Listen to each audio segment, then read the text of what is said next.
Hi everyone, எல்லாரும் எப்படி இருக்கீங்க? இன்றைக்கி நம்ம பூண்டு தக்காளி ஊறுகாய் தான் பண்ண போகிறோம். அதுக்கு 1/2 ஸ்பூன் வெந்தயம், 1/2 ஸ்பூன் கடுகு, 1/2 ஸ்பூன் சீரகம், இது எல்லாத்தையும் நல்லா வறுத்துக்கோங்க. இது வறுத்து ஒரு பிளேட்டில் போட்டு தனியாக ஆற வச்சுக்கோங்க. ஆறுனதுக்கப்புறம் அதை அரைச்சிக்கோங்க.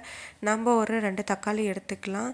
1/2 கிளாஸ் அளவுக்கு தண்ணி ஊற்றி இதை நல்லா வேக வச்சுக்கலாம். இது கூட ஒரு 10 பல்லு பூண்டு, இது பெரிய சைஸ்ன்றனால நான் பாதி பாதியாக கட் பண்ணிக்கிட்டேன். வேகிறதுக்கு ஈஸியாக இருக்குன்றனால இது கூட கொஞ்சம் உப்பு சேர்த்துக்கிட்டேன். 1/4 ஸ்பூன் அளவுக்கு மஞ்சள்தூள் சேர்த்து 10 நிமிஷம் நல்லா கொதிக்க வச்சேன். கொஞ்சம் தண்ணி ட்ரை ஆகணும் அப்படின்றதுக்காக. இப்போ மசாலாவை அரைச்சிக்கிட்டாச்சு. பார்த்திங்கன்னா மசிக்கிற அளவுக்கு நமக்கு தக்காளி பூண்டெல்லாம் நல்லா வெந்துடுச்சு. இந்த நேரத்தில் கொஞ்சம் நல்லா 3 ஸ்பூன் அளவுக்கு எண்ணெய் போட்டு நம்ம அரைச்ச மசாலாவும் சேர்த்து அது கூட ஒரு 1/2 ஸ்பூன் மிளகாய்த்தூள் அதையும் சேர்த்து நான் நல்லா வதக்கிக்கிட்டேன்.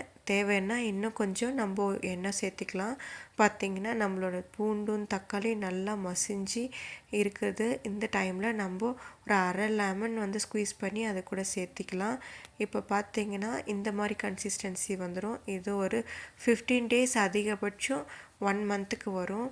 நீங்கள் இதை வெயிலில் காமிச்சு எடுத்து வச்சா ரொம்ப நல்லது. சூப்பராக இருக்கும். சாம்பார் சாதத்துக்கு, ரச சாதத்துக்கு வச்சு சாப்பிட்டா, இது இட்லி, தோசை, சப்பாத்தி இது கூடலாம் சாப்பிட்டோம்னா ரொம்ப நல்லாயிருக்கும். பழைய சாதத்துக்கு அல்டிமேட்டாக இருக்கும். ட்ரை பண்ணி பாருங்கள். உங்களுக்கு இது பிடிச்சிருக்குன்னு நினைக்கிறேன். ஹாப்பியாக இருங்க. Bye bye. Subscribe my channel.